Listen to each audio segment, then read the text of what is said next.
queste erano le funzioni, l'ingresso. Questo qua era l'ingresso dell'Adurium. L'ingresso dell'Adurium, dove venivano a prendere tutti i dischi di Fierro, Little Tom, Flo Sandossi, Roberto Muro, la Mario Trevi e tantissimi altri. Che bei ricordi e che brutte soluzioni che è venuto sto fatto così. Siamo a via Mezzocannone e Camma fa. L'importante è raccontarlo. Tu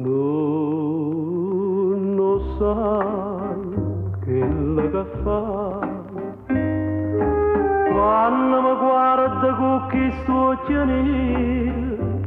Tu dici sempre, tu dici mai, e a per essa attesa perdere i sospiri. Tu ridi e ridi insieme a te, mentre sto cuore piange come a che, ma tu non lo sai e non lo vuoi sapere.